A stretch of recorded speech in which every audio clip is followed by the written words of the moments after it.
I have no idea where this will lead us, but I have a definite feeling it will be a place both wonderful and strange.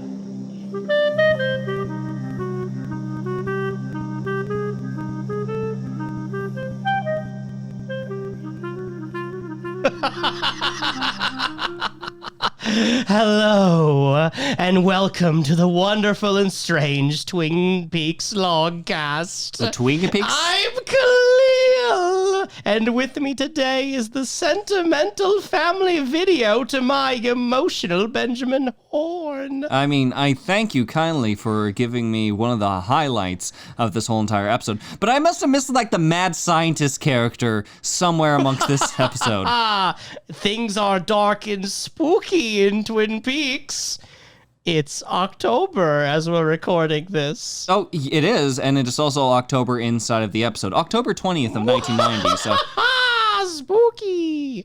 It's episode 18. You know, for, like, the masked ball. Our choice spooky episode, like, we could have waited. Like, we still have, like, airings for the Twin Peaks Logcast in October that could be more spooky. Yeah. This seemed pretty mild. This one's got some scary elements in the sense that there are some problematic things happening. Scary of a different kind. This episode is written by Barry Pullman and directed by Dwayne Dunham, who also directed the first episode of the show after the pilot. Oh, okay. That's cool. Honestly, I think that's... I think I remember enjoying it. It seems like we've come so far into Twin Peaks, I don't know where the trees and forests have begun and end. Well, I'm completely lost inside this metaphorical place. Well, supposedly every episode of season 1 got better than the one before, so season 1, episode 1 was your second least favorite in the whole season.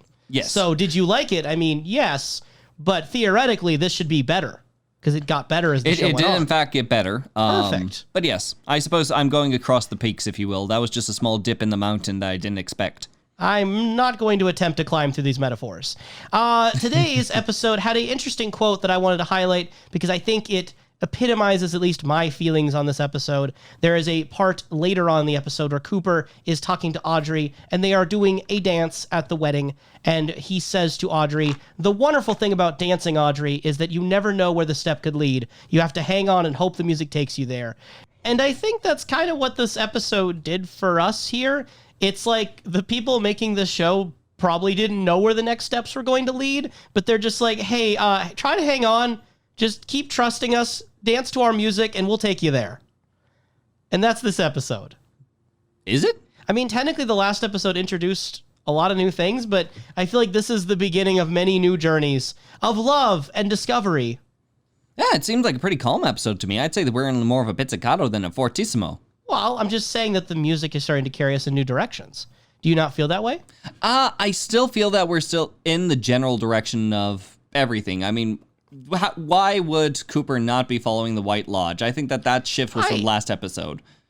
Right, but I think at this point we're getting into the groove of new steps. Like we are finding our rhythm now that we're in a kind of a new Twin Peaks almost. Okay. There's definitely a dividing, like, perforated line that happened in the last episode that we're crossing now. Yes. Okay, I can agree with that.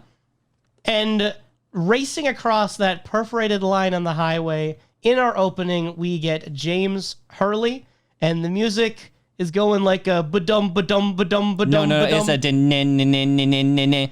Okay, now that's exactly what it sounds like. Yeah, okay, I'll give you that. Yeah, it's a din-nin-nin-nin-ba-da-da. He's not using the drums, he's using a guitar. Well, the person who's playing the guitar. If James is not playing the guitar while he is driving a motorcycle, no. But the person who is making the music is. Okay, fair enough. And he's driving, man. He's driving. And driving. You made a joke while we're watching this that, you know, it'd be really good if all we ever see of James for the rest of the series is just montages of him driving to this song. It just occasionally cuts to. Because it opens up with him driving, and then it cuts out. And then maybe 15 minutes later, it cuts again into him driving. Yeah. He does go places in this episode, but imagine if he didn't. Imagine if for the next few episodes, it's just random cuts to him driving with that music. Yeah, he actually ends out at a very... interestingly named place called Hideout Wally's, where they provide both beer and wine. And the bar's completely empty, so they're not providing any beer or wine to a lot of people right now. Not completely. But there is That's one an extreme. individual, a woman, presumably of older age than him, right? More mature woman. Assumedly. alone in this bar wearing this like red outfit, very, very striking red outfit with the red lipstick. And he just, James, he makes a power move. He sits right by her. And he orders a beer. And guess what? She has wine. And she has wine. Wine and beer. It all comes together. Wally's. You know why it's called Hideout? Because we serve alcohol to underage people, and that's why we're hiding out from the law. Yes. In fact, did we even get a shot of the bartender? I can't even recall his face. Don't know if we ever did. But Wally's still hiding out. More importantly, we get Evelyn Marsh, our brand new character. Yes, I enjoy the way that the dialogue is... It borders on flirtatious, I personally view it as. It borders on, like... 4-cheese gordita. Like this dialogue is very just cheesy. dripping with cheese. But the thing is that James' dialogue tends to drip with cheese. But in this sense, in this mood that James is in, I am into the cheese. Please, I would like to order this pizza, throw in all the cheese you got, bake it so that the crust is underdone just enough, and taste down on that sweet, sweet melty cheese, because by God, this is the only time it has worked for me. And so the writer of this episode is Barry Pullman, and he writes episodes later in the series. I don't think he's written for one before this. I don't believe so when I was doing my research. But what's kind of funny about this episode is that I remember when I was going into it, we get the conversation at the beginning with like Cooper. And I was like really impressed with like, ooh, the way he's kind of talking, his dialogue, it sounds very, very striking, very intelligent. Like this is some good writing for the sake of Cooper. And then we cut to later, we get the James and Evelyn stuff, and it's just dripping with this cheesiness to it. And I think it's the quality gaps in the writing, the perceived quality gaps, that show that it's probably on purpose. It likely is, because... It's not like bad writing by accident, because if it is the same writer... There's some stuff later that's like really good with the way this is written. I think that James has been part of the very large soap opera element of personal conflict against like these greater forces of his own personal fondness, whether it be between Donna, between Maddie, between Laura. He has been at the epicenter of this. So having that theme still kind of come with him while he is running away, I think that this is still the way that it's done right, the way that I enjoy, with this just fun scenario of James running away to this Yeah, you go to this bar, and there's this woman sitting there, no one else around. You go next to her, you order your beer, and she's just like, is there some place you're going to or running from? And then he's like, I'm James. And then she's like, men are always all right until they suddenly pull the trigger. And then just like, yep, she starts talking about like the camera people show up in the headlines, and they all say he was such a nice guy. And meanwhile, as most people would probably chug the beer and just get the freak out of there. Yeah. No, James is very much into this conversation, it would seem. He says like how he's only quiet on the inside, and she's just like, I can almost hear what's inside from all the way here. Can we appreciate what is right behind her? Like, this is a bar, like an old-time bar that people have carved in like their initials, put little hearts in. But there was one really defining one right by her head that was KO plus BS. So maybe James finds her to be quite a knockout in his personal perspective, but she is giving out some major BS because she is very layered with her words. James finally found someone who can like out-corny him. Yes. Because remember the famous James quote where he said to Laura, when Laura said she was happy, and is like, is it because your hair's so soft and you smell so good? Yep. And he's also the guy who, like, literally the day he finds out that, like, Maddie died, he just, like, immediately makes it about himself and Donna and just starts freaking out about his personal drama and darknesses. Yeah. Yeah, it fits this situation. I think it's going to be hyper polarizing depending on what someone thought of James going in. I mean, it is in line with things. It is very polarizing to me, but in a positive sense. Like, keeping James away from these people in his life seems to be the best thing for him. Well, and James's judgment is so awful, and we know it is awful, that when Evelyn is saying these incredibly suspicious things about how, like, she's having problems with her husband's Jaguar because someone squeezed her off the road and she drove into a ditch, so I need you to come over and, like, stay with me and fix this car. It needs to get done before my husband gets home. He's like, okay. He just kind of stares off into the distance dramatically. Like, James... This whole thing is as red of a flag as her outfit. Yep. But at the same time, he's going towards it because James is riding towards an emotion more than anything. He sees a red light, he drives through it. Mm-hmm. In fact, I think that happened in the pilot. Oh, my. I think that happened in the pilot, actually. Oh, my. That the light went red and he drove through it. Anyway, there was also a quote in here where he says, mind if I hit the box, referring to the jukebox. And she says, I don't exactly punch the clock myself. And gives him a little quarter, and he goes over to the jukebox. And by the way, the song starts off with like 3 gunshots, very and then fitting in the for the song. subtitling, melancholy rock music plays. Yes, would you describe it as melancholy rock music? Absolutely, from James' reaction, because he rests his forehead on the jukebox, and it is again. This scene is the best I've gotten from James. James, this is your descent into hell is my retribution in viewing you in heavenly matter. Mild spoiler for Industrial Symphony No. 1, the David Lynch musical. What? Which eventually we'll cover, probably. Are you being serious? Yes. Okay. So that song is used when the meat deer shows up. The meat. I will not explain any further.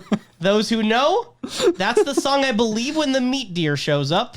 And if there's anyone feeling like me, completely lost and confused and concerned, please tell us more about your emotional responses at our email, snakeeyedreams@gmail.com, or at our Twitter at snakeeyedreams1, the numeral.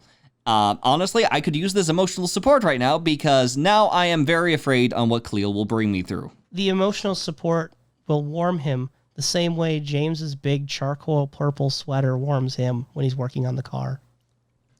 I mean, Jeffrey has to have the most unique and beautiful toys. They have to be perfect. He's like that with everything he owns. I could have learned something from that if I'd been paying attention. Whoop, whoop, I wonder. Whoop. I wonder. Whoop, whoop, whoop. You hear that? And as the Kanye West song once said, and I wonder if you know how it feels. Whoop, whoop. Do you hear that? That's the alarm and then on of the wall, like the back wall of the garage. There's just this shelf with like trophies from like end to end, just like tons of trophies. Just so it's like, oh, we want to have some subtle symbolism here that like she's kind of a trophy wife. How about we just like throw all the trophies we can find in the studio on this wall, and then just have Evelyn give the most expository dialogue she can about how everything he owns has to be beautiful and unique and perfect. And just like how Kalil is ignoring my alarms, James too has ignored all these alarms and has agreed to be sleeping at the room above the garage to help work the kinks out there and help keep Evelyn company. I mean, it beats his usual hobbies, I guess. Of driving in a direction. He was talking about how he just likes to rocket blind into the dark. That his bike takes him not to a place, but to a feeling. Do you relate to that feeling, Professor? Do you ever just want to rocket blind into the dark like James? I mean, yes, but within... Hey, okay, let me paint you a picture, okay? So... Paint. You're a teenager, okay? Yes. And your girlfriend, she like dies, okay? And she gets murdered by her father, okay? Okay. And then her cousin, who looks pretty much exactly like her, Does with a James different know hair that? color. I don't know, because he kind of left right before, like... Yeah, I'd say at the very least murdered. Okay, murdered. And then the cousin who looks exactly like her shows up, and you sing this really weird song to her, and then, like, you're kind of crushing on her, but then, like, you're also crushing on the best friend who, by the way, you made out with the day that you found out the girlfriend died. The whole thing's complicated. Anyway, the cousin dies, and then you leave town, and you go to a bar, and there's this lady here who's like twice your age in a red dress, talking very ominously about her husband and gunshots, and their music is gunshots. And you go there in your sweater. It's a cute sweater, by the way. And you're working on the car, and she's talking about how everything has to be perfect for this guy. It's really important we fix this car before he gets back. How you feeling? I think that intensifies the sirens and the red flags and be like, I'm tired of dealing with all this stress and drama. So no, you made it worse. You made it so much worse. You know who's here to make it better? Denise Bryson. Okay. So Cooper finds himself in a tough spot. Gets a call from Gordon Cole, a.k.a. David Lynch, calling from Bend, Oregon. And Cooper finds out that he has Gordon Cole's full support, but this is not looking good. They're sending in an agent who Gordon Cole refers to as Dennis Bryson. And... you know, we get this scene of Agent Roger Hardy saying it's time to face the music, and it's showtime. You need to face the consequences. And Cooper, you know, he's not putting up a defense. He's not defending himself. He's not playing by the rules. He knows the moves you're supposed to make. He's not going to make them. And the DEA is going to investigate today. And leading this investigation is someone who goes by the name of Denise Bryson, who might just be the only ally in the FBI that can actually help him right now. The DEA. The DEA. Yes. Important distinction. The only ally in the federal government who can probably help him at this point. Hey, Gordon Cole said himself that he is in full support, so that's From two a people. distance. From a distance. Very far away in an office. Yes. On other matters. In Oregon. Bend, Oregon. I'm Gordon Cole. And Angela Badalamenti. So, Denise Bryson. We have to talk about this. Yeah. So, we get a new character played by David Duchovny, who, if you're not aware, is your famous lead actor from The X-Files, which would debut a few years later. And with this character, I think there's a mix of good and there's a mix of bad in terms of portrayal. That even from this episode, we can start to a little bit talk about. Mm-hmm. So, for the sake of clarity, going in, we do not get any statements in this episode where Denise identifies the pronouns that they would like to use for the name. Insists on being called Denise, but doesn't necessarily give a gender identity. It seems like this would be a transgender character, but we don't actually know that. Yes, as right? identified, it turns out that they had been in an operation with a partner about 1 year, 2 years ago, and they were dressing themselves as transvestite because apparently a dealer would only sell to transvestites. Which I feel like is a bad business model unless you live in the right areas of town, but Maybe anyway. And they ended up actually enjoying wearing the clothes and were just more so transitioning on their overall appearance for a little while. It's difficult to say whether or not that they do identify one gender or another, so for the time being, unless disclosed, we'll identify them as they. And I agree with that. Yeah, and we get reactions from all the different characters that range. Hawk was someone who seemed like deer in the headlights, confused and stunned. So I don't know if Hawk's jump to saying male pronouns is necessarily to be vouched for as the canon answer here. But at the same time, I don't think that it's something that he is trying to be rude or poor with. I think that his reaction afterwards saying that it is a Color good looks color good on him. No, I get the sense that, and this is of course interpretation, is that Hawk and Truman both are not used to seeing someone who is biologically male presenting female. Yes, this is October in 89 or 90. October 20th, 1990, as seen from the screen from the little laptop that the agents are carrying. Sure. This was a earlier time inside of a small town that I can see that people would be unfamiliar on these sort of instances. So And to be completely honest, the fact that Cooper is so incredibly like receiving and warm, he is receiving warm. He's smiling through it. Very good for 1990. And when it comes down to, like, there was a correction done later in the episode when it came with Denise and Dennis, he was all about it and even just straight up apologized. He was very good with it. I think that Cooper is a very accepting individual. So. And Cooper's mindset just in general in this episode seems to be one of attempting to be on the moral high ground of the whole situation he's in. So before we get Denise, you know, they set him in there and they say, you know, it's time to kind of face the consequences here. And I mentioned how Cooper isn't defending himself.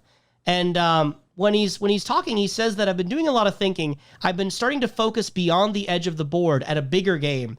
And Roger Hardy kind of just leans in like, what are you talking about? And he says, the sound wind makes through trees, the pines, the sentience of animals, what we fear in the dark and what lies beyond the darkness. And again, Roger Hardy, what the hell are you talking about? I'm talking about seeing beyond fear, Roger, about looking at the world with love. So he looks at this whole situation as something beyond his control, which I think kind of highlights, we talked about last episode, you were kind of reacting to the fact that he still went on the fishing trip with Major Briggs, despite only having 24 hours to secure a defense. He genuinely just goes with the flow, whether it is this metaphor of dancing or metaphor of the wind. Which, knowing that real world David Lynch by this point was already into transcendental meditation, the idea of just kind of like accepting things and finding like an inner like peace about it seems very, very Tibetan Buddhism kind of vibes we're getting here. Perhaps which so. fits his character. And to this, you know, Roger's listening, and he's not outwardly malevolent, but it's still like, I may recommend you get a full psychological workup. Yeah. Like, he's a little bit concerned that there's something wrong with this guy. I mean, legitimately, it seems that he is like someone in being well with his words when it comes to Cooper, saying that it's good that he's standing up for himself and not being like stuffed with feathers inside of his spine. But by that same token, Cooper is a definite strong personality to try to grasp a hold of. And do you think Cooper's handling this well? Which, getting to that, when he says that he's aiming for things that are outside the board, as people of the board, people of their jobs, hearing someone say, maybe I should go outside of this jurisdiction, it might be just like a sense of, buddy, you might need someone to talk to. This is not a good thing for you to say in general, especially to us. Yeah. So it seems like he's kind of abandoned that sense of caution. Yes. Which could be bad. It could be bad. There's a confidence in it that he seems to trust in the path he's on.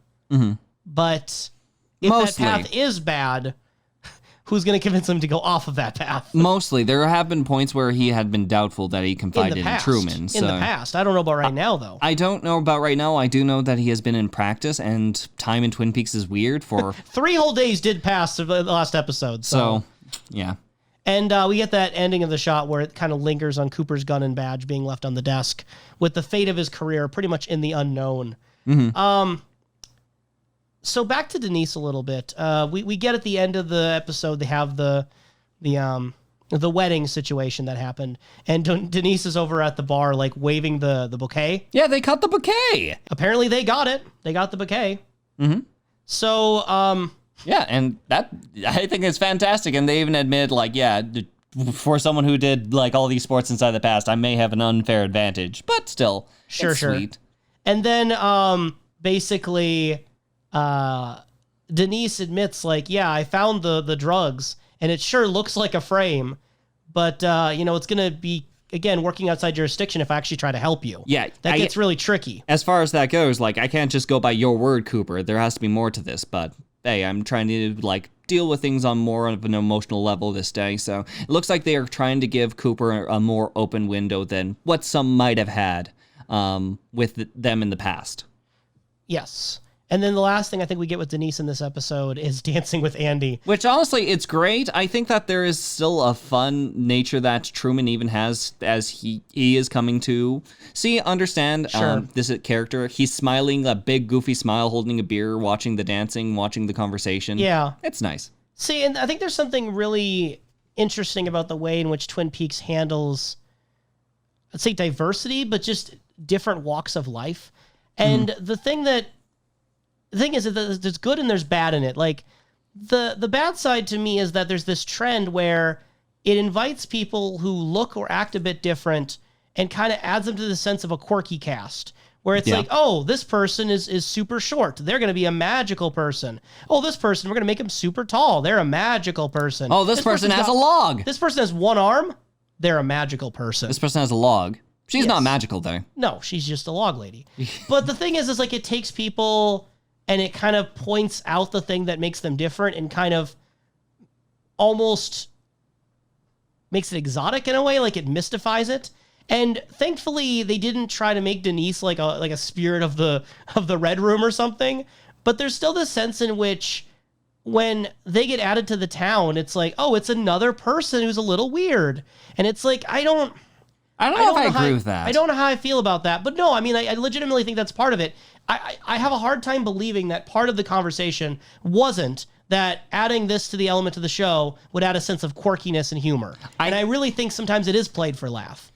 I don't agree in the sense of played for laugh. I have yet to have any sort of points from this episode at the very least where it was put up to a sense of humor. If anything, maybe... the closest I can argue is Hawk's overall general reaction.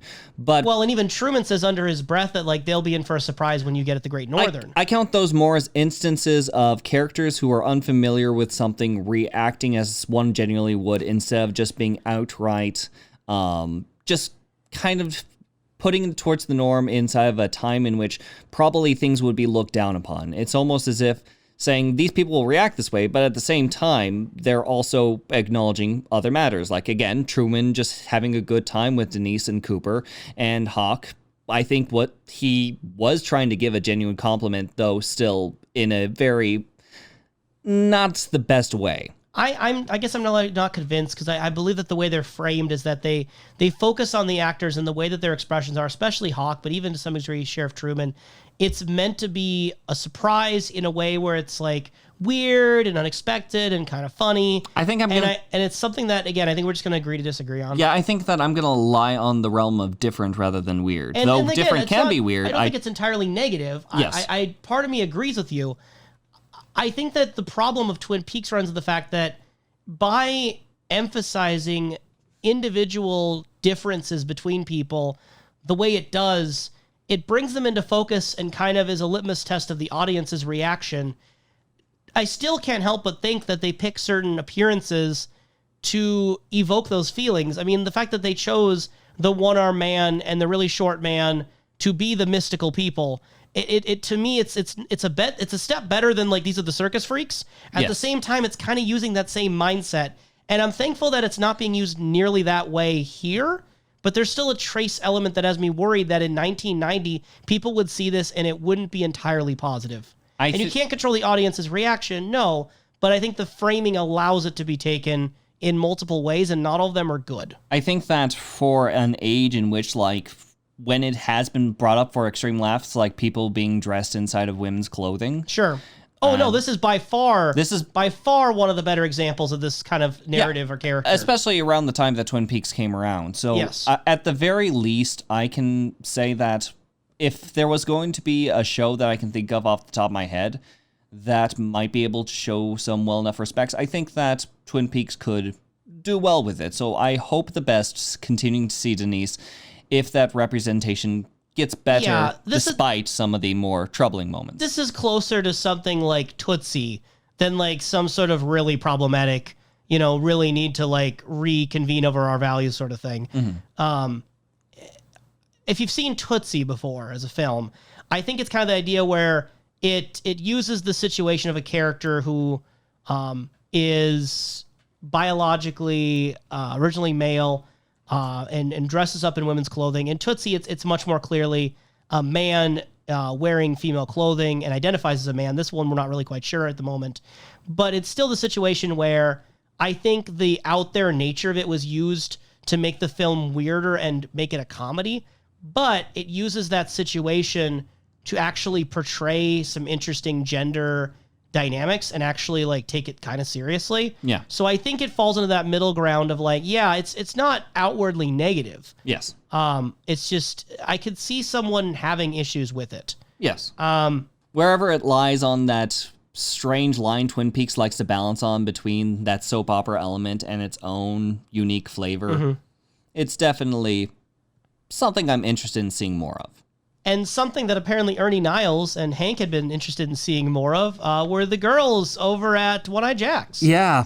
Ernie and Hank return, and they come to the Double R, and it seems that Ernie gets a little bit of discovery, if you will, thanks to Norma, who seems to be running short staff until Hank comes back, kisses her on the cheek. Yeah, just fun times there already. But she confronts him and just asks, hey, did you catch anything? And our good pal Ernie says, hopefully not. Last episode of the podcast, Kalil, you dared to challenge me. I feel like I'm being brought into a trial, like in handcuffs, and it's like you're the judge, jury, and the executioner. Overlord Professor. Thank you for addressing me by my proper title. Now, why would it matter on him not catching anything if it was supposed to be a faux hunting trip or just in anything general inside the casino? Tell me, Kalil, why would it be hopeful that one would not catch anything unless they decide to bag and shag? I am going to follow my role model, Agent Cooper, and I'm not going to put forward a defense. I'm gonna just ride this one out, I honestly don't know, because last episode, I was going to say yesterday again. It was not yesterday. In fact, it was like 4 weeks since we last recorded. No. Last episode, I was of the opinion that, maybe they had just been with the girls or been entertained, but they hadn't necessarily, done the loop-de-loop and pull, so to speak. I don't know. I used the SpongeBob shoe tying song as a euphemism for. Anyway, they didn't do the loop-de-loop and pull. But the problem is, like, I can't defend this one because I can't think of any other context he could be talking about. I catch anything? I hope not. Like catch a cold, like on the trip. There's no other thing. No, I think you're right. Professor, explain it to us. What does it mean? It means that Ernie was unfaithful. And he didn't want to catch... An STD. Yes. A suitably Twin Peaks, one word, dilemma. He did not want to catch a suitably Twin Peaks dilemma. Yes. So yeah, no, it has to be. It has to be. So those who are trying to stake their opinions on Ernie Niles as a man, as a family man, I think he might be a little unfaithful. Though it does look like he might be a little bit guilty on it when, like, Norma brings up that Norma's mother, whatever her name may be. I think that's the key word to describe Ernie Niles' personality. Guilty. Yep, just guilty. He's just guilty in every sense. He just has this guilty look on his face as Norma says that her mother has went back to Seattle. Yeah, Vivian's gone. Ernie didn't even know this because he's out fishing. And Hank's pretty good on it because he's like, hey, at least like she's not around. Yeah. Yeah, so I mean, on the plus side for us, Professor, we got rid of the worst character of the married couple, right? We got rid of the wife and kept the husband, and the husband's a better character, right? You'd rather have Ernie than Vivian. Professor, you didn't like Vivian. Need I remind you? I know, but it doesn't mean that suddenly I have this fondness for Ernie that's been unspoken. I think that both Ernie and Vivian add something to the show, which I enjoy, but for their overall actions, it has not exactly been a good favor on me. I mean, I'm curious why. The depiction of Ernie so far has been an under-the-table writing of a special code of a football game, whatever that may have meant.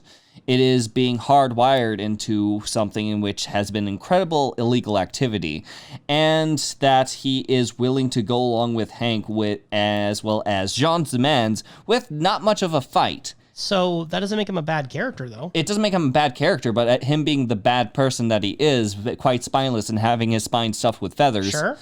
It makes me dislike him on the level of a person less than a character. As a character, though. I don't have enough yet. Because you can like a bad person. I am curious on his guilty manners, but he has not shown enough action beyond more so giving to Jean to give me a better judgment on, like, hey, I enjoy this character or don't.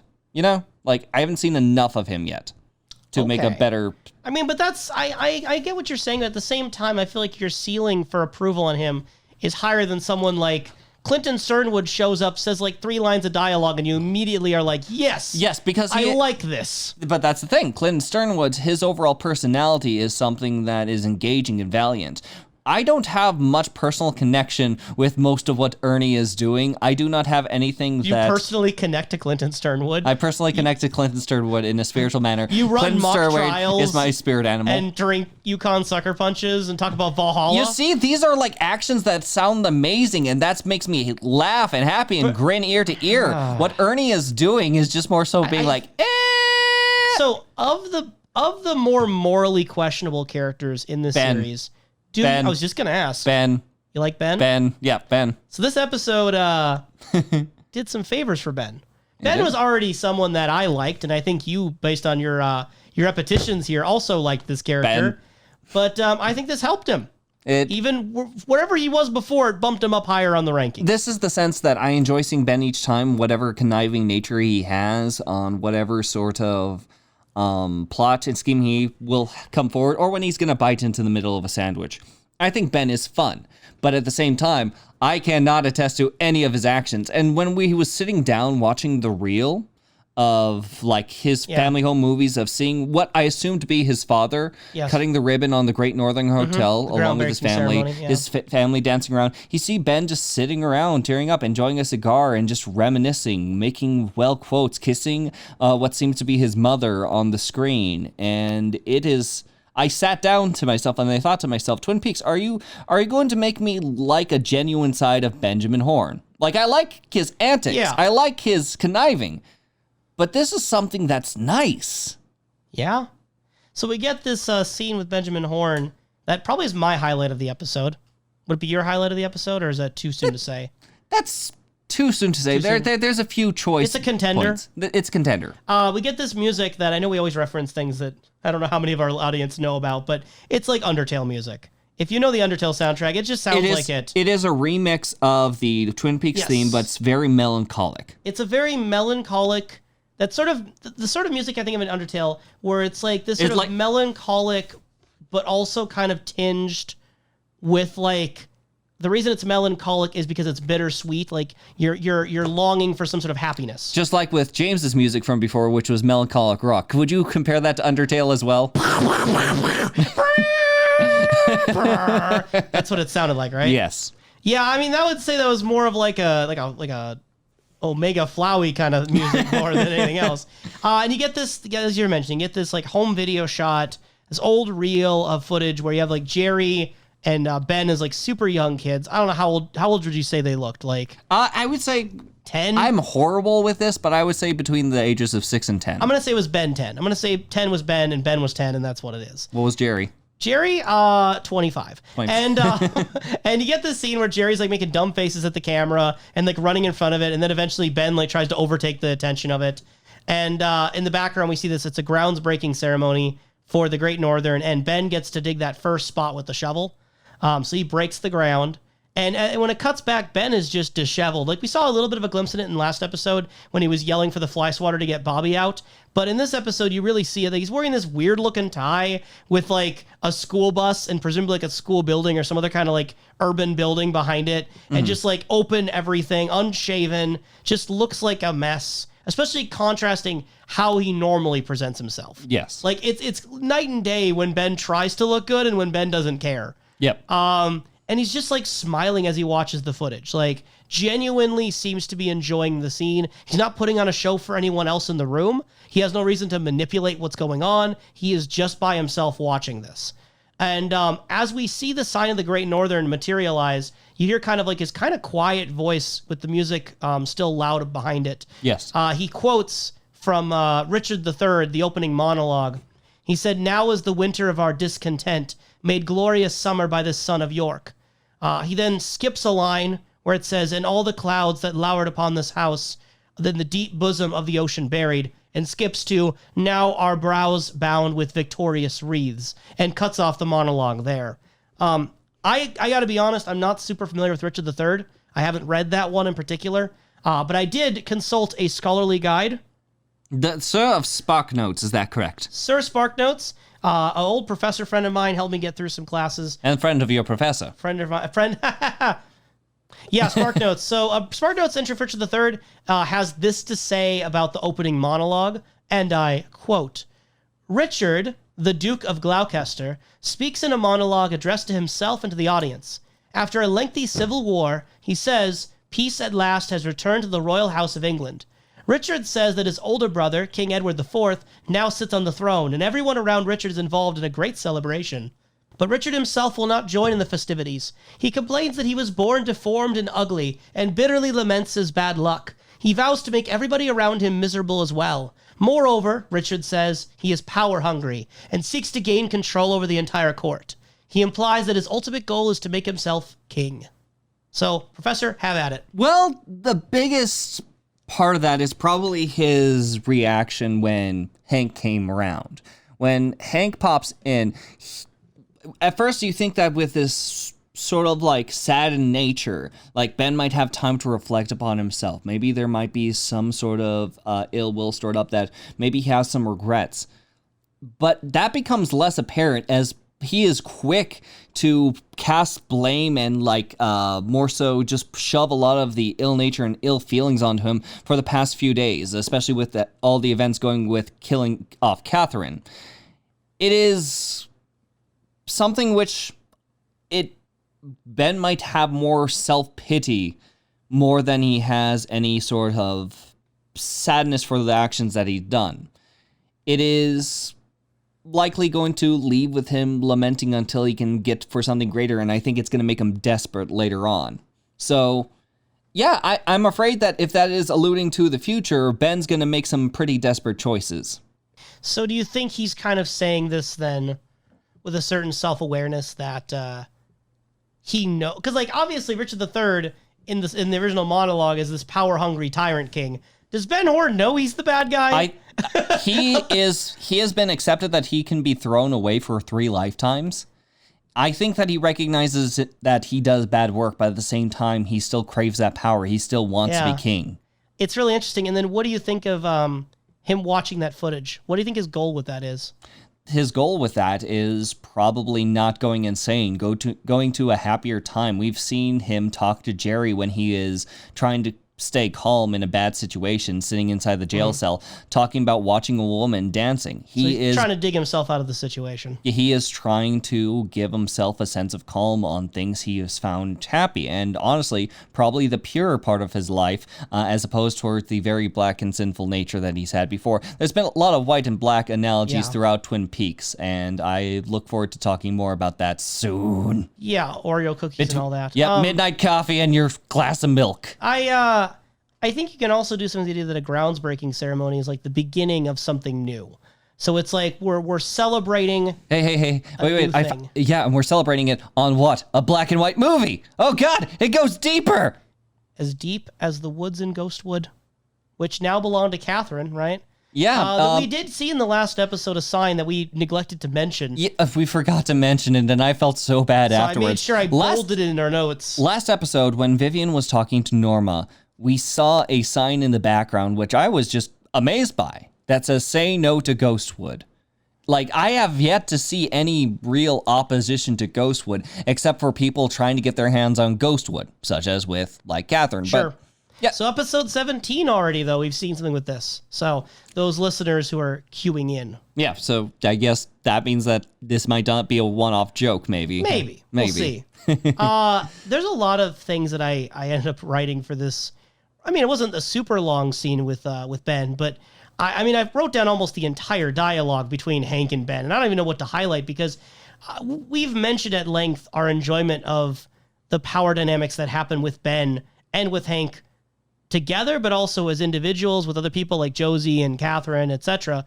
But this dynamic here was one of the like most equal. It wasn't a sense of like one having dominance here, and also it was interesting to see this because I would say the Ben and Hank back and forth had a quite different tone than the Ben and Josie back and forth from a few episodes ago. Yes. Where Josie wanted something of Ben and Ben was being coy and finally gave it over. And it was like, good idea. I like what you're doing, Josie. No, this was like straight up like Hank was looking down on Ben standing on a higher hill saying like, yeah, you know what? You're not involved here and you're not my boss anymore. Yeah, and as soon as Ben was like, don't patronize me, you goon, Hank grabs him by the back of the collar and the front of the collar. Where is he grabbing him? This is an interesting visual. And like roughed him up, and by the time like when Hank leaves, Ben just kind of stays locked in this weird position with his clothes like all hunched up, and then eventually kind of settles down, rolls his shoulders back, and just starts laughing to himself. You're out, Ben.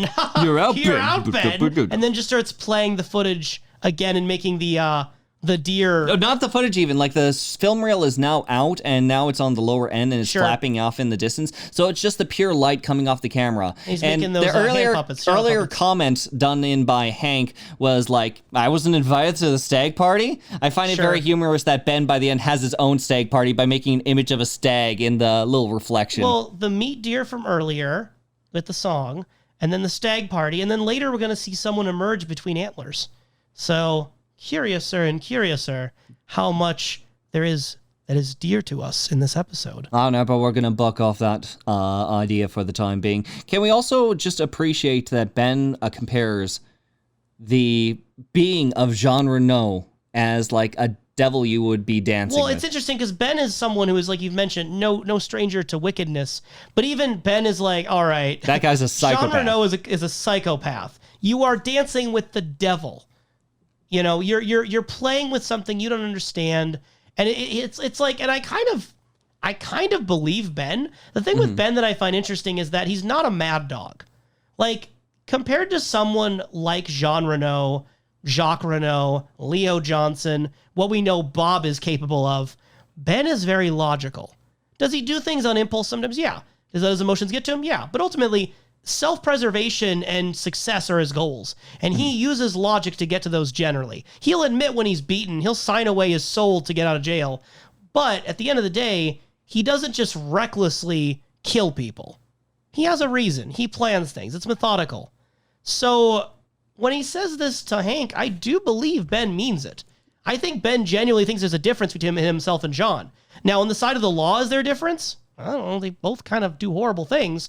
But I think Ben would classify himself as not being like Jean. Yeah, Jean Renault is playing some 5D chess here. It is not just like going on towards alternate planes, but it's also going through time itself. It's like plotting points that I don't know what Jean Renault is all about. And that is what I personally enjoy about him. But at the same time, yeah, I don't know. I could gush about this scene forever. I think that Richard Bamer, the actor of Ben Horn here, just got so into it. And obviously Hank's actor did too, but they had so much fun. You know, like by the time, Richard Bamer got this role, he'd already been a pretty successful film star. He was, huge with West Side Story and obviously like a very big presence for his time. And you could kind of see that theatrical side of him peek through in certain moments when the script just lets him run. And again, the writing of this episode, I think people will be quick to point out the cheesiness and corniness of James and Evelyn. But to those hypothetical people, I do want to raise you a Benjamin Horn and a Hank, because I really do think if you look at the Hank and Hank situation and the Ben situation, assuming they're written by the same person, this shows obvious craft, because this is one of the best Ben scenes in the whole series. Yes. And the use of the Richard III thing is brilliant. So I don't know. Maybe just as poetic in a more divine and karma sense, we have the arbiter of fate known as Little Nicky. Little Nicky who notices when the day is done, and he cuts the wheat and the wicked into the... I don't know where I'm going with this. Little Nicky is here to judge mankind and to judge who is the best father. Mind you, not the Little Nicky played by Adam Sandler, but... No, that would be quite a different situation. But Little Nicky from Happy Helping Hand. Yes, the little orphan child. And listeners... Little homeless waif. Little homeless waif. Now, listeners, I know that in the past, I have never shied away from certain types of humors of this phallus of a man. But for as long as we're around Little Nicky, let's just calm ourselves down a little bit. Get Dick Tremaine on our level, and... You're talking as though you have to disarm other people when you're the only one doing this. I'm disarming myself. I am getting myself calmed down enough. I've been pretty pure about this. I'm going to start with my own pure thoughts then, and you'll see if you can follow up here. My first impression of these moments with Dick Tremaine, and it is Dick Tremaine is the star for me. He is wearing this fantastic wardrobe when he goes into the sheriff's station. He is wearing a gray turtleneck inside of an open gray shirt, inside of an open V-neck blue stitch sweater vest, inside of an open gray coat worn over the shoulders with his arms not in the sleeves. I didn't realize that Dick Tremaine was going to try to advertise Olive Horn's department store when he walked out of his job today. It's so funny because he is simultaneously so poor that like he does not want to spend the money on the malteds. Andy foots the bill on this one. And it seems like this idea of like wondering how much things are going to cost. Little Nicky asks that. I kind of get the feeling that every time like Little Nicky is taken out by Dick, he's wanting to know the prices of things. Now Dick is clearly a little bit stingy with his money. We'll talk about the malts later, but yes. I'm just saying the fact that he's wearing like 5 layers of clothing might tell us why he has no money. I think I know what he spends his money on. He gets an employee discount though. Yes, he does, and he uses that discount more than he maybe should. I also really enjoyed the delivery when they're over here at the sheriff's station, and Dick Tremaine is just doing like wait. Over here at the sheriff's station, are we broadcasting from the sheriff's statement? Here of the location, the emotional of the conversation. Sheriff's statement. Yes. Yeah. Yep. Anyway, Dick Tremaine's got this winning grin on his face as he's talking about their plans to go get the malted. That's word for it. And it's so good. It's so good. Mm-hmm. And Little Nicky. He's talking about going to the malted, and Andy just looks at him. He's how you doing, young fella? Just in the most just so happy-go-lucky Andy kind of way. He is being genuine to his promise to both Dick Tremaine as well as Lucy when it comes to being more civil, which is fantastic. And Dick is coming back saying that he wants to bring this little child around so that he can get malted along with Lucy. And when Andy says, I'm sorry, but she's helping out with the wedding, Dick is then quick to take back his offer of the malted. Can't go now. In that situation only. Yep. And then when Andy ends up saying that he will be glad, his lunch hour's coming out, he'll be glad to treat them both to some malteds. Sure. Dick Tremaine has another look on his face right after that. So, hey, some great facial expressions from our actors. it is great. And by the way, there is a point with the malteds for one. Yes. Not all of them get malteds. I'll get right back to that. But when addressing like the price of the malted or being treated to the malted, Dick Tremaine, though, doesn't say he necessarily is footing the bill. He says that nothing is too much for this child. So maybe there might have been a point in which like he's realizing go Dutch. He might go Dutch just because, again, if Lucy finds out about this, that might give Andy more points. Gives more points in this metaphorical battle. Yes, but they don't. Not all of them gets malted, if you will. The exact order is 2 3-berry pies and 1 super snow frost chocolate malted. Which, by the way, I don't see, like, they could just call it a berry pie unless, like, there is, like, at the Double R, multiple tiers of berry pie, in which you can get a 2-berry pie or a 6-berry pie, and they decided to go with the 3-berry pie. Well, it's like a mixed berry. That makes sense. Oh, yeah, but then I just call that a berry pie. Well, no, it's clarifying because they already have berry pies. Because they have, like, chokeberry and probably strawberry and, like, blackberry. I think it was blackberry that Briggs had one time. Whatever these 2 berries are, or 3 berries on this 2-berry. Well, there's 2 3-berry pies, so that's 6 berries total. Let me just work out the math here. That's 6 whole berries amongst the pie. By 1 super snow frost chocolate malted. Which, by the way, like Double R, I expected to have like simple menu items like you can get yourself a chocolate malted, you can get yourself some pie, and so on. They took Vivian's advice and they spruced up the names of the menu. Maybe they took the advice. Maybe this existed before. We do not know. We should probably check on Toad's bills. But yes, super snow frost chocolate malted. Is the super snow like the overall whipped cream on top? What makes the super snow on a chocolate malted? It is super amounts of frostbite when you like drink it and eat it. So what you're saying is Dick Tremaine is trying to murder this poor child. I'm saying only the strong and brave can endure it. It is a test of whether Nicky is worthy. Is little Nicky worthy by the end of this, would you say? Well, he does turn the table, so to speak. He does. He is quick to blow the topping of the malt onto Richard's face. Thank you. Well put, Professor. Thank you. Directly into his eyes, actually. Yep. And apologize, and Andy's like, don't worry, Nicky, we forgive you. And then he like gets up and leans forward, and little Nicky starts spinning his stool. So when Andy sits down, like a Looney Tunes cartoon, he goes flying off the stool, lands himself on the floor, and, Dick is quick to throw in, like, Uncle Andy went funny boom boom, didn't he? And it's just the stupidest comedy. It's the stupidest comedy. It's the stupidest line, like, especially coming from Dick Tremaine, again, building himself up. Uncle Andy went funny boom boom. This is how you speak to children, right? Well, that's how Dick Tremaine speaks to kids. He doesn't know what he's doing. What word did he use earlier? He was using this, the phrase that was like, ripping. I remember now. Yes. Yeah, like right after he got the whipped cream blown into his eyes, he said he was doing absolutely ripping. And that sounds horrifying, by the way. Which apparently is obsolete British slang for excellent, fine, and splendid. And if I had to describe one way of like how does Dick Tremaine speak, it is obsolete British slang. I don't think it was current in the 90s. The way this man speaks. I don't think it was really current even for its time. Again, I think that this episode is trying to be silly at parts. I don't think it's like unintentionally silly. And I know this might seem weird to have to stress this, but I think in the opinions of the Twin Peaks communities, this stuff rubs people the wrong way sometimes. Mm-hmm. And it's like, I want to be clear that like, yeah, I think they're doing it on purpose. Doesn't mean you have to like it, but I don't think you make the Ben Horn stuff and then go into this and like, it's accidentally this stupid. Yeah, like, I think that's clearly meant to be stupid. I think the writers are definitely having some fun upon definitely the Dick Tremaine as well as the Andy content. And maybe a controversial statement, maybe the Nadine content as well is meant to be taken that way. But I don't actually know, because if you think about it seriously, this is not a lighthearted situation. So, listeners, it's a very problematic situation. Am I supposed to be laughing right now, Pullman? Yes. Listeners, let's pull back the red curtains and look upon the scene in which both Kalil and I were watching the episode, And moments before it had happened, I paused the video.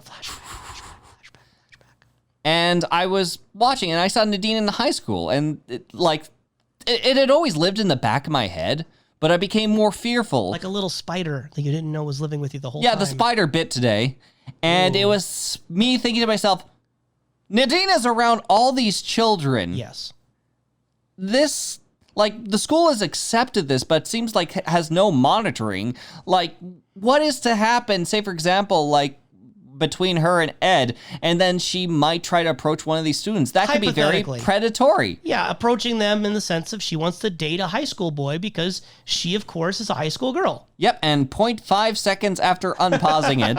And I did not reveal it to you. No. I just kind of stone-faced accepted it. It was very impressive. We played through, and Nadine is asking Donna if she's still dating Mike. Mike is sure a nice name for him, but we go by Snake. Yeah. And Donna says no, that she's not dating Snake anymore. And to be fair, Nadine is very excited about this. She's clapping her hands, super happy. Probably never been happier before. Yeah, because he has the cutest buns. He has Nadine's words, not mine. He is in high school. This is Nadine. And Nadine is saying that, hey, even though, I am seeing good old Ed, he's over at home, and Mike is here at school. You know what's bad when Donna's trying to bring you to your senses about a relationship? Yeah. Eddie stays in, Mike likes to go out, right? Eddie's at home, Mike's at school. Two separate worlds, two separate boyfriends. This was a side of Nadine I did not need to see. This is a side of Nadine that I was afraid of. Well, it's also interesting, too, because it's not like we're led to believe this is the same Nadine that she was in high school, right? Because if we go by what she said about herself and what Ed has said about her, she was a quiet little mouse in high school. She was not cheerlead tryout, very enthusiastic, wanting to date multiple boys at the same time. We get the idea that she's not even being high school Nadine. She's being ideal high school Nadine. She's living out. You made the comment last time. I was going to say yesterday again. I didn't. You made the comment last time that she's already went past the dream. She's no longer living the dream. I think she went back and reclaimed her high school dream that she never got a chance to do. Yeah. Before I got shot out. She's doing amazing at the high school tryouts, and she is being very forward. She's basically, you know what's weird? Okay, I don't want to read too much into this because I don't want to make it seem like a thing. She's almost like having Laura Palmer levels of success at being a high school girl because Laura Palmer was dating the two boys at the same time, right? And then I know she was the homecoming queen, not the cheerleading, but same idea, right? Of being pretty and considered attractive. So there you go. She is becoming a presence in this high school, and every time I see it, I'm getting more scared. Stay away from the nose candy. She's even getting really flirtatious up close and trying to see if Snake will bring up conversation and try to be forward with her. And she's inside the weight room and is doing max weights, 600 pounds, just pressing down with her legs. Easily doing it. And the coach comes around and says, hey, hey, little lady. Hey there, little lady. Are you interested in the wrestling team? Hey, what? In his defense, if the school considers her a high school girl, there's a loophole to exploit. No! He's going to win some trophies. He's going to win a few other things, and it's probably going to be presented to him by Sheriff Truman. I am scared. I mean, the way they do courts with Clinton Sternwood as the judge, I'm sure we can find a way to make it work. We can grease some palms. Only a person with a few blacks Yukon sucker punches down will probably think that this is good. So, right? We've got some problematic things in this episode already, right? We've got the stuff that we had different, disagreeing interpretations with Denise. Do we see eye to eye here? And we've got the situation with Nadine. The problem is, okay, so let's just see if we agree.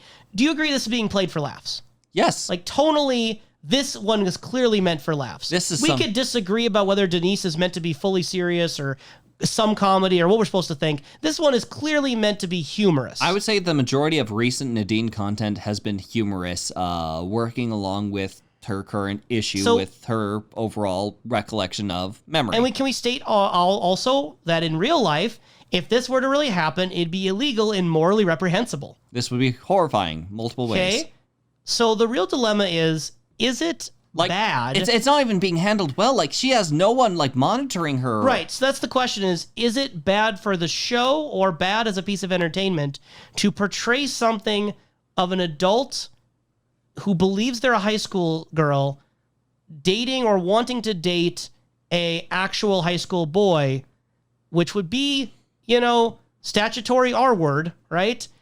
For someone of her age to do that. Do we consider that when they're framing it as a comedy, that is in bad taste, or is that okay for Twin Peaks? Now, I think there is always case-by-case basis whenever it comes towards a fair amount of comedy. I think that there are immediate reactions saying no. But comedy is usually founded on the sense of contradiction, and how it's played is going to be how one may receive the laughs afterwards, and what audience you will then gander. In this case, there is so much absurdity to Nadine that I think that if they downtoned the absurdity of her fleeing people into the air, of her ripping off door hinges, lifting around 600 pounds, if they toned any of this down, I would find this a bit less humorous and more problems. So I think that the way that they are currently handling it and making sure that the absurdity is there, as long as we are not going to see Nadine shove Snake up against a wall and fade to black, I think that they are definitely walking on the line.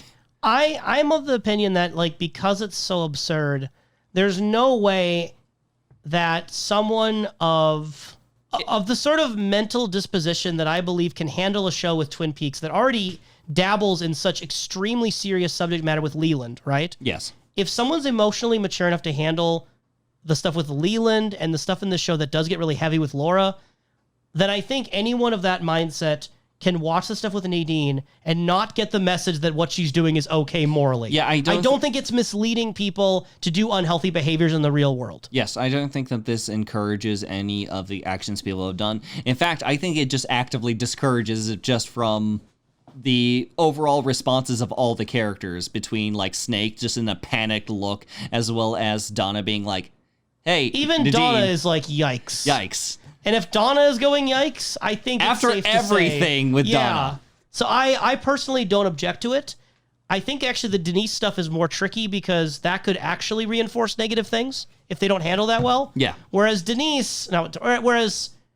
Nadine, unlike Denise, I think Nadine is just clearly so ridiculous of a situation that it isn't portrayed to be realistic. Yes. But what is real, though, is the love between Dougie Milford and name might have been confirmed, Lana.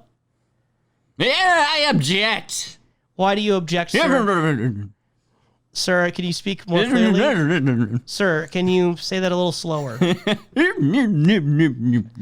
Oh, okay, thanks. I enjoy Dwayne's laugh. I'm sorry. Oh, it's really good. It's really good. So we get this explanation from Hawk that Dougie's weddings are a seasonal thing like the salmon, which is a good line. I think I prefer the Log Lady's line, in which that she loves Milford weddings. Yes, she's very actually enthusiastic. Normally the Log Lady's kind of this cynical, snarky kind of person. Mm-hmm. Close your eyes and you'll burst into flames. Little inside the background, sticking her pitch to walls. Right, but this is her actually she's having fun. Genuinely enthusiastic. She at one point talks about how the cake is so delicious, and it sounds like she means it. Can we appreciate that there is a table set aside that the three people who you expect to be together all the time, Pete Martell, the Log Lady, as well as Dwayne Milford? Yeah, it's a fun conversation table, I'm sure. It is. I think that in the end, Pete is looking off into the distance. The three most powerful people in the town. I think that Pete is looking off in the distance, remembering his fun, flirtatious times with Tojimura and, a little distracted. Yeah. Going back to that line with the salmon, though, after that, Cooper said, marry in haste or pent in leisure. So, again, some really good writing. I think some good one-liners that happen in There here. was a lot of fun moments. We get the wedding at the Great Northern. I'm not really sure if there's a church. They obviously is, because they had the funeral at a church. There's a church that they have that they can go to. Yeah, but at the same time, the honeymoon suite is right here. So it saves them the work. Beeline.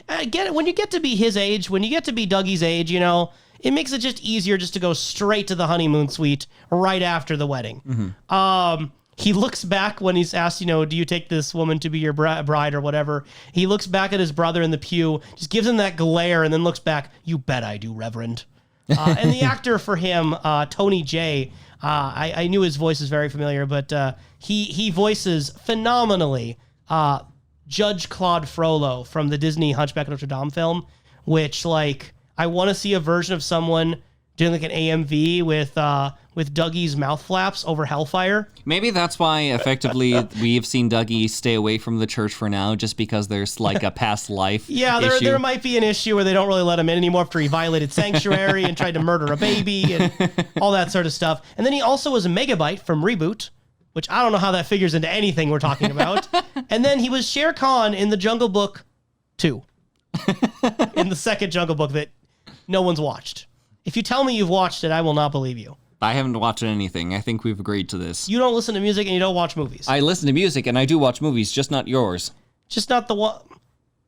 And I'm not saying like you specifically, Kalil. I'm saying like in the just yours. What are three of your favorite movies? Six String Samurai. Uh-huh. I also adore the Leprechaun movie, the first one. I haven't seen much of the other ones, but by God, is it hilarious schlock. And there is also probably the one that more people would know, Clue, the movie. Okay. So you're a fake Christopher person. Lloyd, Tim Curry. Clue's a real movie, the other two are fake. But anyway, moving on. Now, you've shown me Six String Samurai. It's okay. It's great. It's slightly good. Everyone, go watch it. So Dougie in the audience does object to Dwayne's marriage on the grounds that apparently she's a gold digger. As Kanye West and Jamie Foxx once said, she ain't nothing but a gold digger, but I ain't nothing but a broke. In the, the clean version. I don't think that Dwayne is a broke. No, Dougie is a broke. He's not a broke. So the Kanye is only semi-relevant. Anyway, the point is that she supposedly just wants his money and his publishing empire. And then to add on to that, Dougie does clarify, and look at him. He's got 1 foot in the grave already. I can't do it. How do you do it again? I think I'm misrepresenting it now. It just was He's got 1 foot in the grave already. I can't do it. It was a fun laugh, regardless. He is the only man who can truly do it and give it its proper respects, but it is definitely... it's perfect. We need to get that on our soundboard as one of our sounds. Yes. That'd be pretty good. Yes. Hawk's reactions in the background aren't like focused on, but if you do ever go back and look at them, Hawk has some good reactions in the pews during this whole scene when Dwayne is escorted out by the Sheriff Truman to get some fresh air because he's disrupting the wedding, which apparently happens like every time. So it's like the fifth time that this has occurred. You gonna hit a button or something or what? I was ready at a button, but I decided against it. Your finger's still on the button, though. My finger's still on the button in case it comes up so I don't forget. We move forward, and later on that night, we have the conversation at that table of the holy trinity of Twin Peaks citizens. And, Dwayne's talking about how Dougie's always been kind of gullible. And, Lana was walking with jelly in her step and caught him like a trout. And we do meet Lana. She has a very noticeable accent, just drenched in an accent. What did you think of Lana? Yes. Did you like her character? The 5 seconds of her that you got? Yes. Did you dislike her character? Yes. Should I ask you this next time? Like next episode if we get her more of her? Yes. Okay. Yeah, as far as Lana goes, she's there. Okay. She is married. Yeah. Do you think Dougie's going to be right that she's just after the money, or do you believe in this marriage? I think that it's going to be, he has gone through multiple marriages, and I don't know the exact details of his past marriages, but he hasn't had a good track record. I think that this is the one in which it's going to be I think that this is the one that's going to go against expectation, just because of how things had gone on in the past and how much time we don't even know Dougie to have. Mm-hmm. I think that if it were to just happen and it turns out that he is betrayed, the only route I can take that to is that the brothers would try to reunite again, just being like, I warned you, you old fool, as Dougie dies from being stabbed by this woman. But no, I think that this is going to be the one in which is going to change Dwayne's mind instead. Dougie's getting stabbed by her and Dwayne's just watching. I told you. But whether or not we end up trusting this marriage or not, we must put up another sense of trust into question, and that is just generally the sphere around Josie Packard.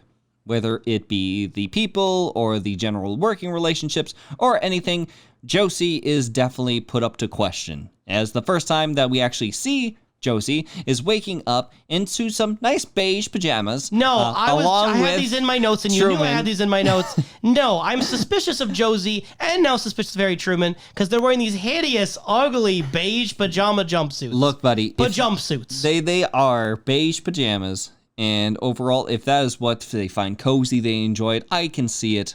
It looks nice. It doesn't have to have a giant Dr. Jacoby flair. These can just be nice, pleasant pajamas. Nice, simple. Like any other color would be fine. But beige pajamas aside, they end up having a conversation where Truman says, like, you can't keep these secrets anymore. You gotta tell me what here is going on. He's had this conversation with her like 4 times in the series. But this time, it's serious because they're in their beige pajamas. And this time, she really has told him everything, right? No more secrets. No more lies. It's all told, right? What do you think, Professor? No. No? But it's like, the thing is that there's a lot of layers. It seems Josie has revealed more cards in her hand than ever before. Yeah. And she is going forward saying, yes, I was with this man called Eckert. Thomas Eckert. In Hong Kong. In Hong Kong, yes. Took her off the streets when she was 16. She was from a poor family. And she says she was lucky she wasn't sold as a daughter. Mr. Thomas Eckert, then taught her about life and business. He became her father figure. And you're like, oh, that's kind of cute. Her master, it's getting a little weird. Her lover, oh, I thought we were done with the problematic things. Her business partner, okay. And fiance. Mm-hmm. Were you just agreeing with the fiance points? Mm-hmm. Like, okay. So, Thomas Eckert, we haven't met the guy, but we're getting quite an impression. At least if we take everything Josie says for her word. Josie says that she is trying to keep Harry out of this. The less that he knows, the better. Yeah. So the reason why she was hiding things is to keep him out of it and keep him safe. Yeah, no, to keep him safe. But that's a hilarious line because, like, Truman then tries to dig in a little bit further. And she says that if she didn't go along with this and she didn't leave Harry behind, that he would be killed. Which you'd think would be the most important bit of information now that Josie's still here. Yeah. Like that will not keep him safe if you're not going to tell him, yeah, there's probably going to be someone who's going to hunt you down. She said she just kind of escaped the Seattle airport, so it's fine now. Yeah, no one's going to come back. She could for be her. Anywhere. Absolutely. It's totally fine. Anywhere. The last place they'd ever look would be back the last where place she was. Yeah, they'd never look there. No. They're going to be over in like Texas and South Dakota. They're going to go all over. They're going to go with like the James route of just going where their emotion takes them. We're going to get more motorcycle scenes, but with the dun-dun-dun-dun-dun, but with Mr. Lee. Not but say it right. Dump-a-dump-a-dump. No. Da and ne. There, that's better. It's worse now.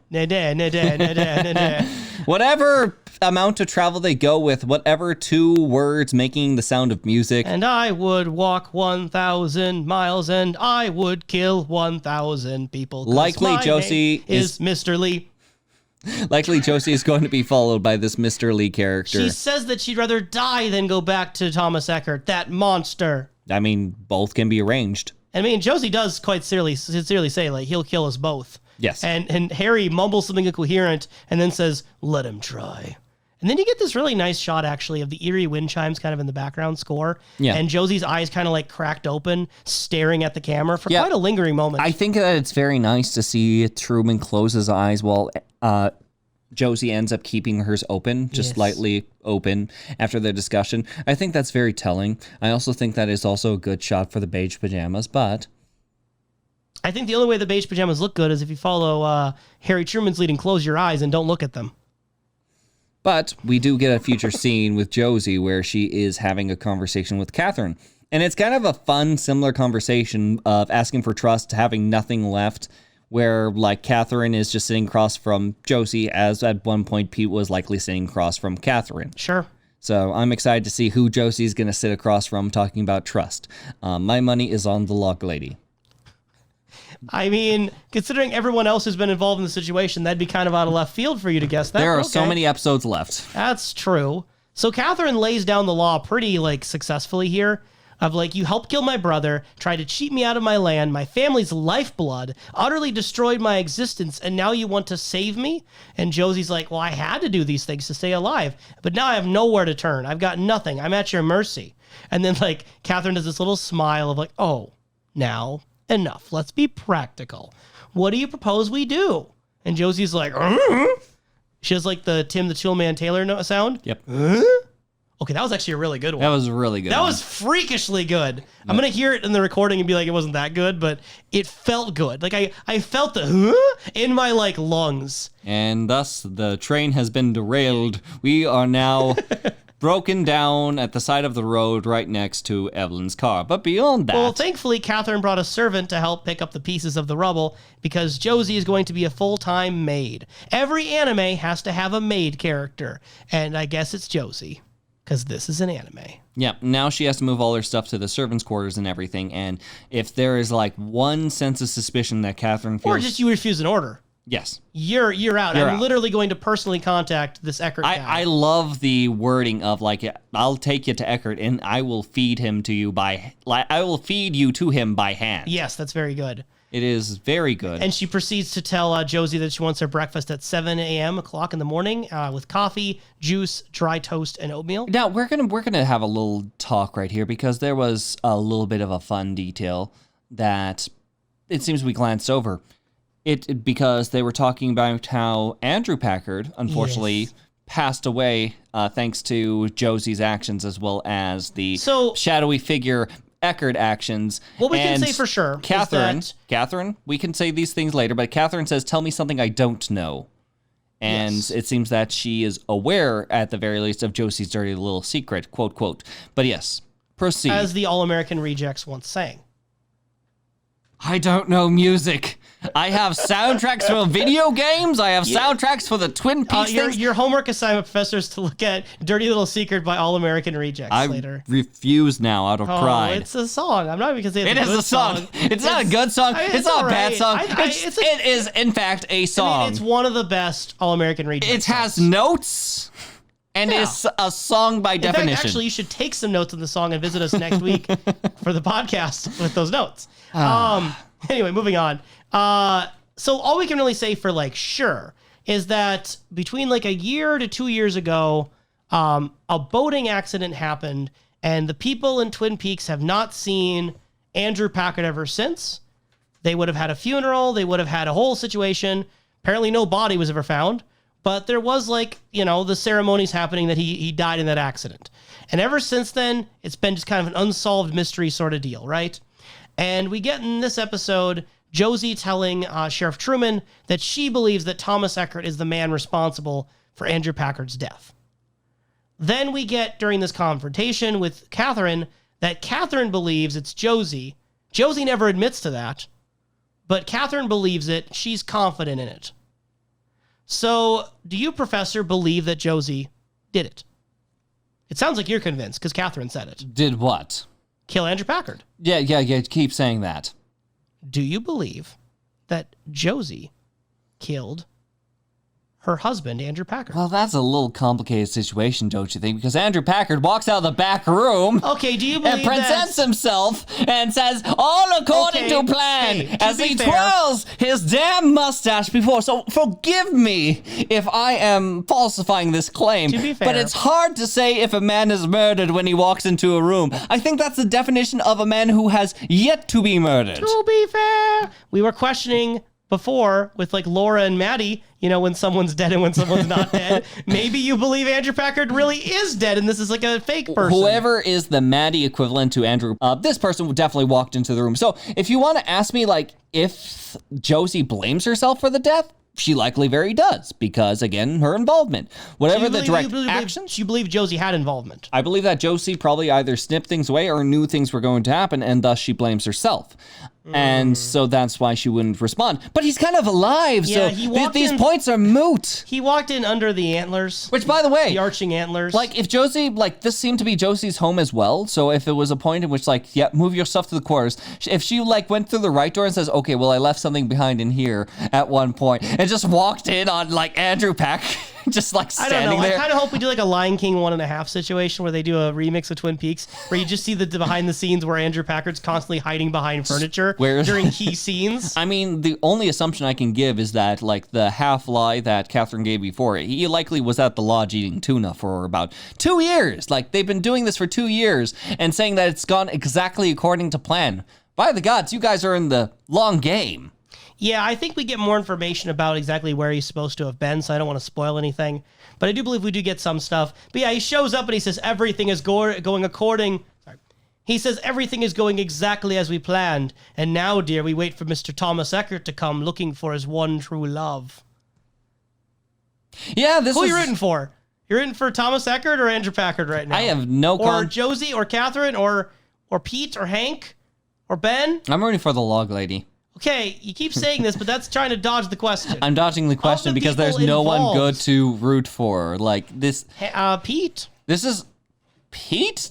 Pete seems to be very on the side of Catherine, and last time we saw him involved in this nonsense, he was dancing around Ben's cell while laughing as Catherine was making her threats.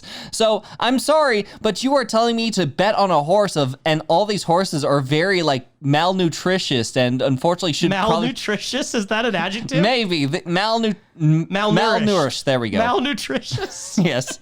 You know what I meant.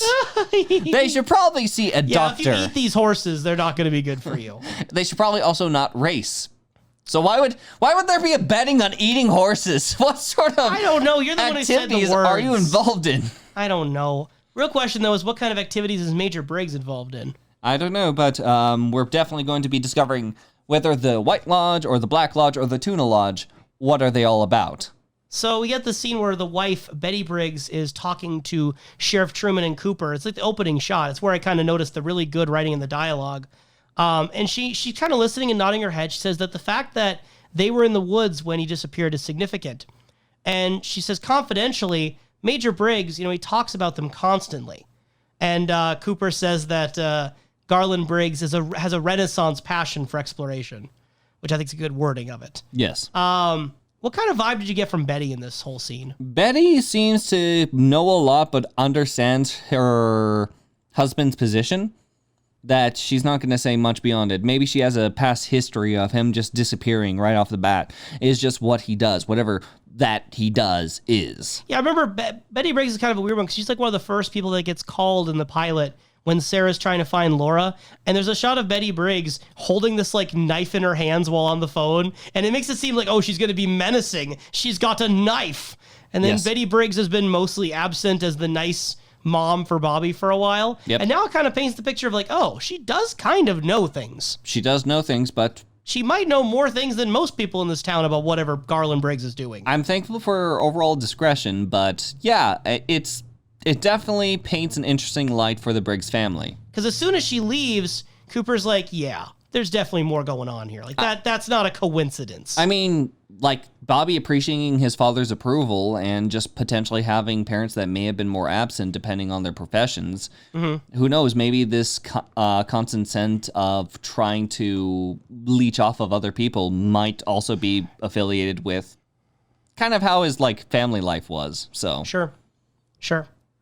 And Cooper just kind of asks in general, have you heard of a place called the White Lodge? And pretty much for most of that scene, we've just seen Cooper, Truman, and Betty Briggs. Then the camera just kind of suddenly shows Hawk in the room. Hawk is always around. He's just there, and he's like, Cooper, you may be fearless in this world, but there are other worlds.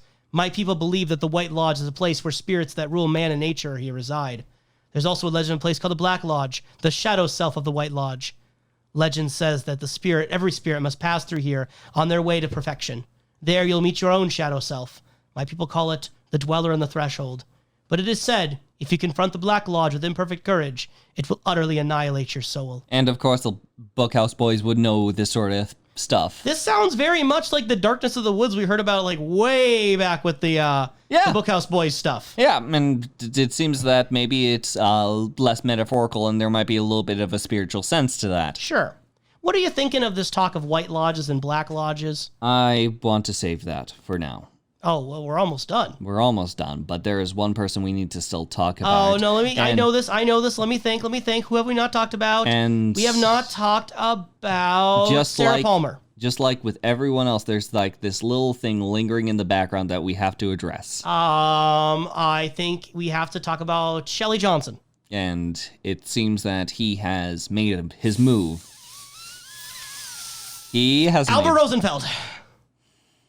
And that person would be Wyndham Earle. Oh, no, I know it. Don't say it. I literally just said it. Don't say it. I think Wyndham that Earle. we have to talk about Mark Frost. Who is Mark the Frost. first name Wyndham of the Earle family. With Wyndham Earle, we get another letter, as well as a nice little message. I'm going to mention the letter quick, and I'm going to let Kalil go ahead and describe as much as he may wish over this message from Wyndham Earle. Mm-hmm. Again, this is very important for the lodges later, I personally find, or I'm crazy cuckoo bananas and you continue to hear my conspiracies. The most recent move is P to Q4. Along with that message, there was a tape recording that Cooper plays back where, in detail, you kind of get a taunt, I would say, from Wyndham Earle, where he says that you may have noticed Cooper may have noticed his emphatically traditional opening, referring to the opening that Wyndham Earle has apparently made. He says that Cooper's responding move was reflective of his predilection for the tidy and fastidious. So already we know Wyndham Earle is a learned man, very high vocabulary. Says that this all is going to lead toward a classical confrontation, and yet he suspects that Cooper has doubt over his own true intentions, over Wyndham Earle's true intentions, and asks him, how will you answer this time? Hobgoblins, Dale. And he says that naturally some pawns will be forfeit. And Wyndham Earle's even prepared to sacrifice his queen. His goal will be attained at any cost. The king must die. So, there are a lot of themes with white and black. Like, straight up to Cooper's, like, drink preferences. He enjoys a bedside drink of white milk in order to relax for his night. And he prefers his coffee black as midnight on a moonless night. Black and white has been a theme in many forms. And you could say that black and white, with the lodges referenced, as well as chess pieces, most traditionally being black and white pieces, is important.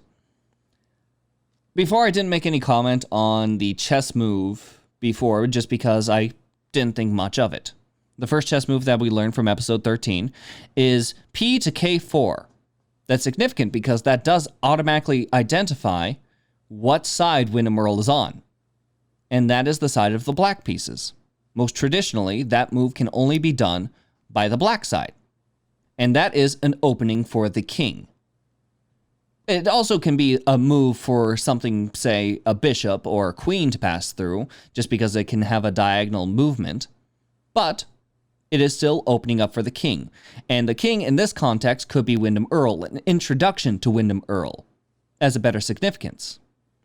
This recent move, P to Q4, is an opening for the queen, a more substantial opening before. Because now the queen not only can move diagonal through the K space, but can also move forward. And it's important for the 4 space because that's moving the pawn 2 spaces forward. Not being cautious, really, it just more so leaving a larger opening. We don't know whether or not, like, what Cooper's moves would be translated into. We do not know necessarily if there are moves being shown that aren't being announced by these cards. This is just the most information we've got are these 2 cards of chess moves. Kalil, if you could repeat what it means to go through the Black Lodge and what you have to face. Cooper, you may be fearless in this world, but there are other worlds.